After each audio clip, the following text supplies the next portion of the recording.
Quando nós vamos ler no Antigo Testamento o livro de Daniel, e nós lemos a história de Daniel no cativeiro com seus amigos, negando os alimentos que o rei oferecia para eles comerem, aqueles alimentos que muito provavelmente são alimentos proibidos pela lei mosaica, em Levítico 11, e também alimentos que poderiam ter sido oferecidos a ídolos. Então Daniel e seus amigos não comeram daquele alimento e resolveram comer apenas legumes com água. Sabemos muito bem que esse tipo de alimento não é um alimento bem nutritivo, né? Legumes e água não vai dar tudo aquilo que nós necessitamos para o nosso corpo, mas Daniel fez isso por sua fé. E é muito bonito quando lemos essa história, Daniel com sua fé, com sua perseverança, não negando os seus princípios e se abstendo de tudo aquilo que era idolatria. Daniel então manteve a sua fé em Deus. Isso é muito lindo. Nós lemos esses textos com bastante emoção e ouvimos pregações sobre Daniel e é muito legal, né? Ah, só que a pergunta é: será que a gente conseguiria fazer a mesma coisa que Daniel fez?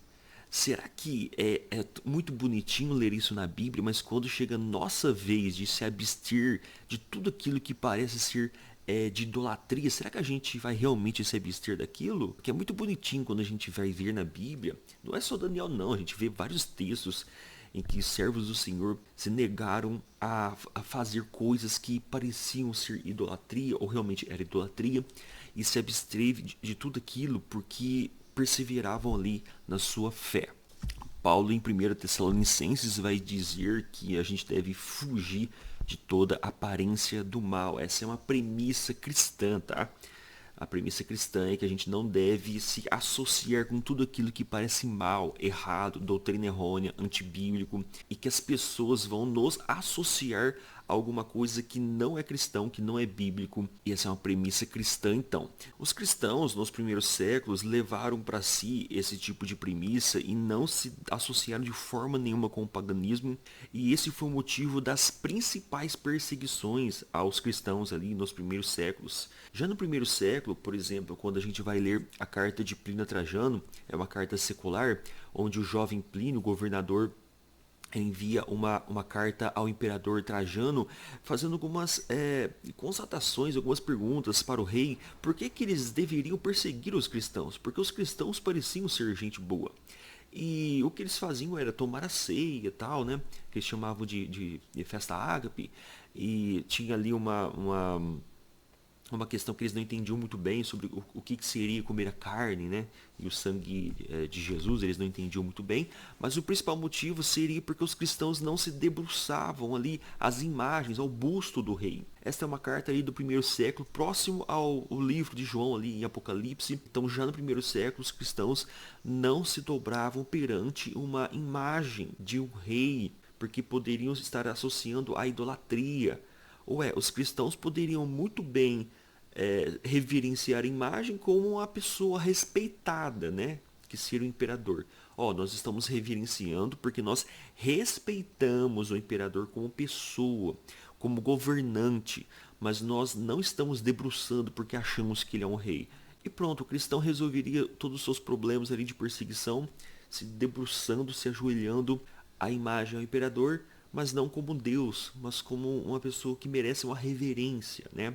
E assim, muitas perseguições não existiriam no cristianismo, mas eles não fizeram isso, porque se debruçar a imagem do imperador, eles estariam reverenciando um Deus falso, porque o imperador era considerado um semideus, né, no paganismo. Então os cristãos não se dobravam os seus joelhos perante a uma imagem que se assemelhava a algum tipo de Deus. O único que merece ser reverenciado é Jesus Cristo. Esse era o procedimento dos cristãos nos primeiros séculos e por isso houve tantas perseguições a cristãos por rebeldia, entre aspas. Os pagãos entendiam que os cristãos eram rebeldes e não tinham respeito e reverência pelos imperadores. Foi assim então nos primeiros séculos. A gente acha muito lindo essa história, mas quando chega na gente, a história muda. Hoje, a igreja moderna facilmente é levado por manipulações semânticas, né? Manipulações semânticas históricas, e a gente é facilmente levado por argumentos falsos, então a gente acaba entregando-nos à idolatria sem perceber, tá certo? Eu ontem estava conversando, ou anteontem, esses dias atrás, quando foi que eu resolvi fazer esse vídeo, eu estava conversando sobre a questão de arte marcial. Uma moça, ela disse que era cristã, vou ler agora para vocês o comentário aqui, ó. Parei de treinar Kung Fu porque me converti e o mestre exigia que todos ao entrar no tatame tinham que reverenciar a estátua de Buda. Foi a melhor decisão da minha vida. Não sinto falta nenhuma das artes marciais, graças a Deus. E eu estava conversando com ela, era um post cristão sobre artes marciais, e eu disse para ela que realmente muitos artes marciais asiáticas, chinesas, japonesas, eles colocam essa parte filosófica, né? Colocam estátua de Buda e tal. E quando está nesse sentido associado a uma parte filosófica, religiosa, o cristão não deve fazer parte daquele grupo de jeito nenhum.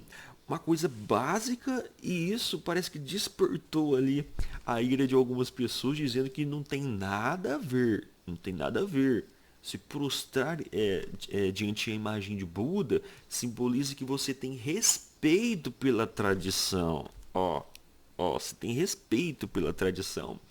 Eu tenho certeza absoluta que os primeiros cristãos, cristãos do primeiro século, os judeus não fariam isso mais de jeito nenhum, né? Uma coisa é ter a imagem que lembra alguma coisa, por exemplo, no tabernáculo, no templo de Jerusalém, tinham imagens que lembravam Deus, né? Era uma pedagogia. Agora, se ficar reverenciando imagem, pegando imagem, carregando isso para um lado para o outro, ficar se debruçando perante a imagem de Buda, de jeito nenhum. É uma coisa que o crente não deveria fazer nunca.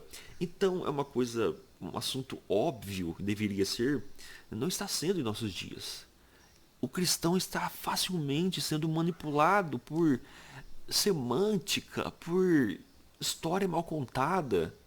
O cristão hoje parece que é meio bobo, né?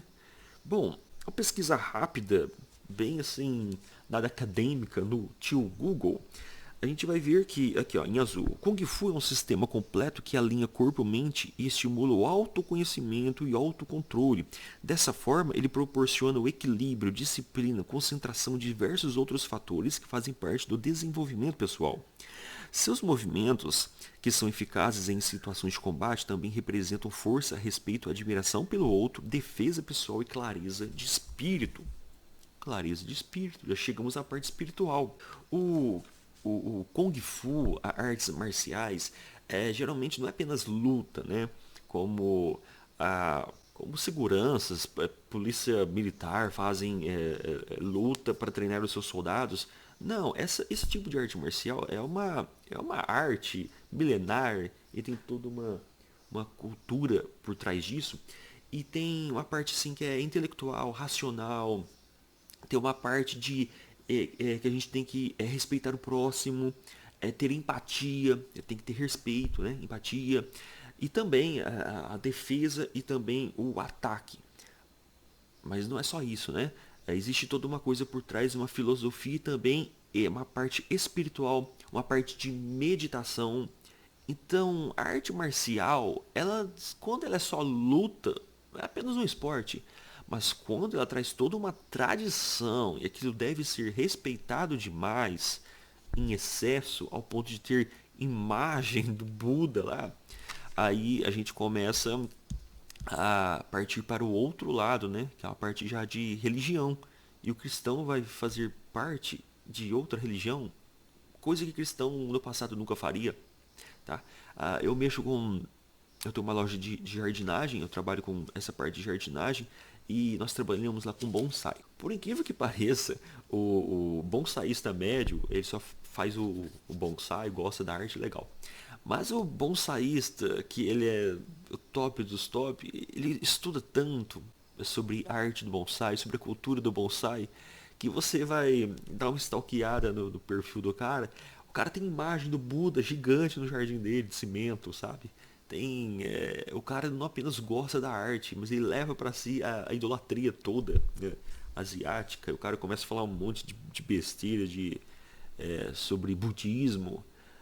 Percebe como uma coisa pequena, como uma pequena arte, uma coisa que poderia ser um hobby, no caso do bonsai, ou no caso da luta, que seria uma arte marcial, uma coisa pequena dessa, ela toma proporções gigantescas e acaba afetando a fé da pessoa. Embora o Kung Fu e o budismo não tenham necessariamente uma relação, não são correlacionadas. Relacionaram agora, né? Na verdade, o budismo é uma coisa e o Kung Fu é outra coisa. O Kung Fu seria apenas uma arte marcial, né? Uma parte assim de defesa. Depois foram melhorando e levando ali o budismo para dentro da arte marcial. Kung Fu e budismo constantemente têm suas respectivas imagens ligadas uma à outra. Ambas as doutrinas são de origem oriental, o que colabora para que essa associação seja feita com mais força, especialmente por quem não está ligado diretamente a elas e não conhece bem as suas origens. Muitas vezes a abordagem dessa relação é feita de uma maneira na qual o entendimento é que Kung Fu surgiu do budismo e vice-versa, o que é completamente errado. Vemos então que Kung Fu e o budismo não são atrelados, né? São desassociados. Mas fizeram isso, correlacionaram as duas coisas e hoje Kung Fu está totalmente associado com o budismo. Aí você dá um Google, né? Não é uma pesquisa toda acadêmica, tá? Bem básico, mas qual é a filosofia do Kung Fu? Em azul, a principal filosofia dessa arte marcial se empenha no equilíbrio entre corpo, mente e espírito. Tudo que você lê sobre Kung Fu vai falar sobre corpo, mente e espírito, espiritual, né? Meditação, filosofia. Pô, isso aí já começa uma parte religiosa na coisa, né? Ó, quais são os valores do Kung Fu? Nós vemos na Bíblia que a Bíblia que nos torna pessoas melhores, né? É reconhecer o nosso pecado, sabendo que nós somos falhos, nós sempre pendemos para o mal. O nosso livre arbítrio sempre pesa a parte mal e a gente sempre vai escolher o que é errado. Mas aqui, ó, o que é o Kung Fu? Respeito, amizade, humildade, honestidade e bondade devem ser práticas recorrentes. Dentre os principais ganhos da influência do budismo no Kung Fu, olha lá, budismo, destacam-se as filosofias para a evolução pessoal, cujo objetivo é tornar o praticante um cidadão melhor. Usa o budismo para isso, não é o cristianismo, hein? Você vai se tornar o melhor se conhecendo, tendo respeito, amizade, empatia, e o budismo está atrelado aí ao Kung Fu. O que o Kung Fu valoriza? A respiração. Nas artes marciais é algo muito valorizado na prática do Kung Fu. A técnica de respiração no Kung Fu se denomina Qi Kung ou Qing Jong. É um termo de origem chinesa que se refere ao trabalho ao exercício de cultivo da energia. Isso tudo aqui tem a ver com budismo. É espiritual isso aqui. Energia é algo imaterial, é algo não tangível. Então vem da psique, vem da parte imaterial do corpo, da parte espiritual. Atrelaram o budismo ao Kung Fu.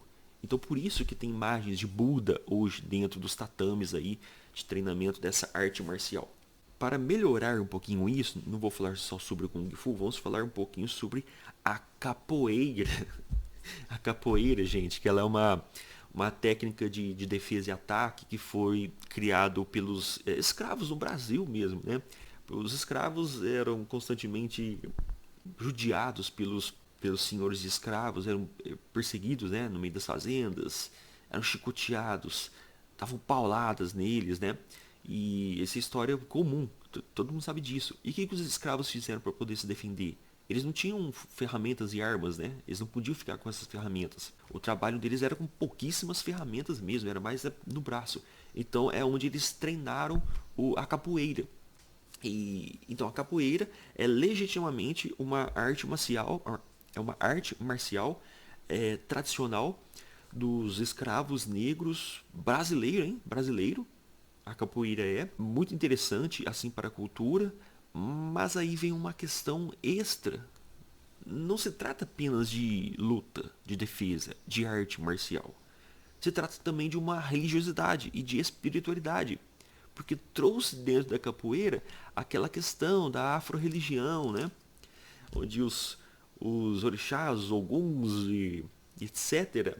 estão com os capoeiristas, estão com eles, ajudando também a serem pessoas melhores, respeitando o próximo, amando a natureza. Então as canções, elas têm a ver com isso, com os escravos negros do Brasil, mas também ao amor, à natureza, à energia que os deuses ou deuses nos traz. Enfim, você tem que pesquisar ali as músicas, né, cantadas ali na capoeira. Eu pesquisei uma aqui no YouTube, né, para mostrar para vocês. Não precisei de perder muito tempo pesquisando essas músicas, não. Olha só que interessante. Você digitar lá capoeira, umbanda, capoeira, afro-religião, vai encontrar esse tipo de música aqui de capoeira, né? Vou colocar um pedacinho aqui para vocês escutarem comigo. Não sei se isso aqui se tem direitos autorais, o que é. Mas enfim, vou colocar um pedacinho da música e depois a gente vai ler aqui alguns comentários, tá? Corpo fechado.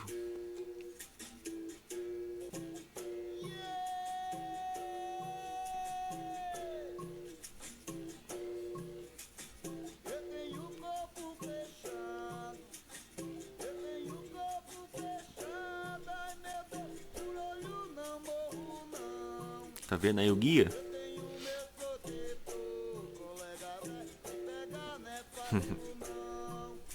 Eu preciso comentar alguma coisa aqui?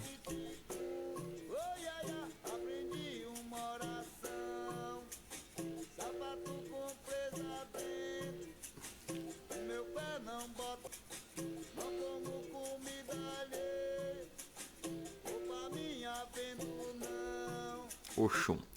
Bom, pessoal, eu não sei se isso aqui pode me dar um strike. Sinceramente, nem sei se eu poderia colocar essas músicas aqui.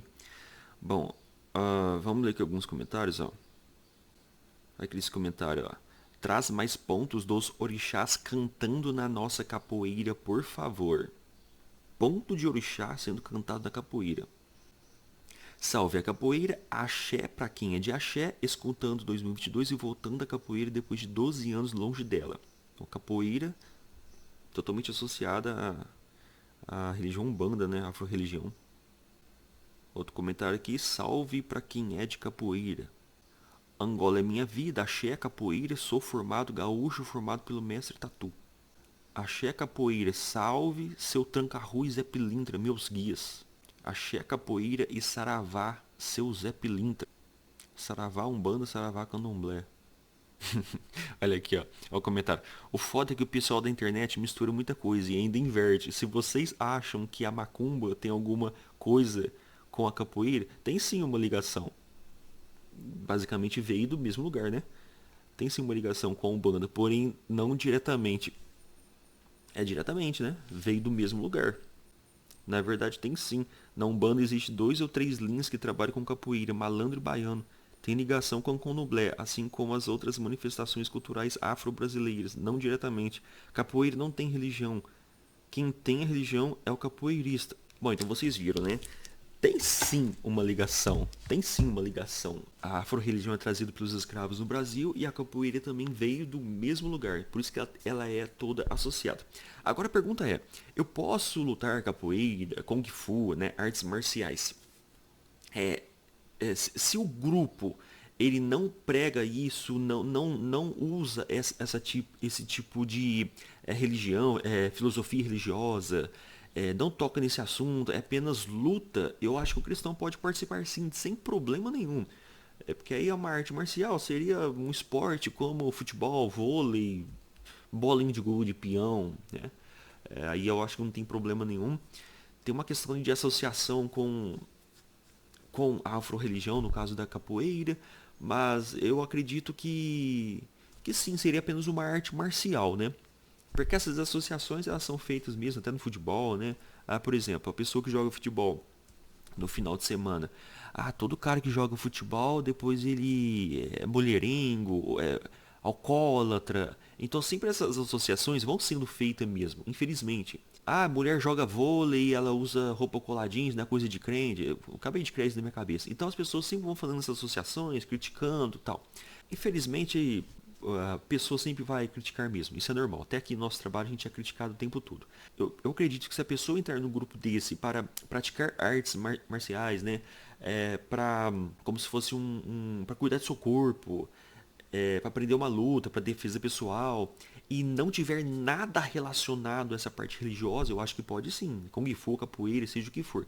Agora, se a pessoa chegar lá e você perceber que a pessoa já está com guia, conversa paralela, o mestre está lá falando coisas relacionadas a isso, no Kung Fu mesma coisa, imagem de Buda, tendo que reverenciar, eu acho que o cristão deve fugir disso aí.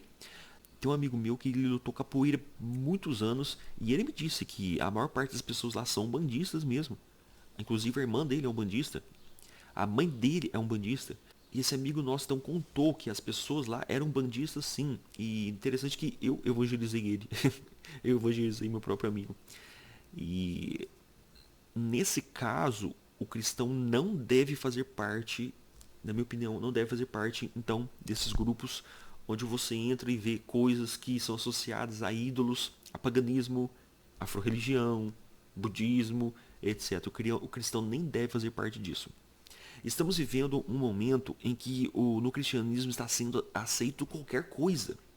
Recentemente a igreja do André Valadão não fez festa nenhuma pro dia da Reforma Protestante, mas fez festa pro Halloween. Gente, festa, Halloween. Halloween dentro da igreja, Halloween gospel. Outros dias atrás estava tendo um debate sobre casamento homossexual, né? Sendo levado ali para ser votado, se pode, se não pode, se homossexual pode casar na igreja, se casamento vai ser legalizado entre pessoas do mesmo sexo. E o pastor foi se manifestar dizendo que a gente não tem que se importar com isso. Deixa eles lá, ué. A gente tem que pregar o evangelho. De fato, a gente tem que pregar o evangelho mesmo. Mas no evangelho diz tudo isso. Que a gente tem que abandonar quem a gente era. Ser nova criatura. Reconhecer os nossos pecados. Eu tenho direito de votar, ser um bom cidadão, mas eu não posso me manifestar em relação à política. Eu tenho que ficar quieto. Hoje o cristão está sendo um bando de frouxo. A apologética está ficando de lado, sendo feito como uma coisa chata. Perseguição, não julgueis. E muitas vezes nós estamos nos associando a coisas erradas nas redes sociais, pessoalmente, falando coisas. E esse é um pecado nosso que a gente deve admitir e tentar mudar isso em nossa vida. O Brasil hoje é considerado um país cristão. Então, o catolicismo veio para o Brasil, todo mundo aí virou católico, né? Evangelizaram o índio, os escravos, depois veio os protestantes, a maçonaria ali ajudou os protestantes a trazer hoje o chamado evangélico, né? Depois veio os irmãos lá, os adenominacionais, com os metodistas. Então hoje o Brasil é um país cristão. Mas é mentira. Isso só para contabilizar números. O Brasil não é cristão nada. O Brasil tá horrível, o cristianismo do Brasil, gente. Para mudar isso aqui, a gente tem que reconhecer que estamos errados. Brigas teológicas escrotas demais acontecendo nos nossos dias. Eu espero que esse vídeo tenha pelo menos te ajudado a meditar para a gente melhorar como cristão em nossos dias e fazer alguma diferença aí na nossa sociedade. Não ser um chato, um legalista, mas essas pequenas coisas é que vai dando abertura para grandes coisas erradas e heréticas acontecendo em nossos dias. A gente está passando muito pano para pecado aí horrível que está entrando para dentro das igrejas hoje. E a culpa é nossa, hein? Porque nós não estamos nos manifestando quando vemos os erros. Que esse vídeo tenha te ajudado aí em alguma coisa, que possamos melhorar aí como cristão e crescer na graça e no conhecimento do Senhor. Nos vemos nos próximos vídeos. Até mais.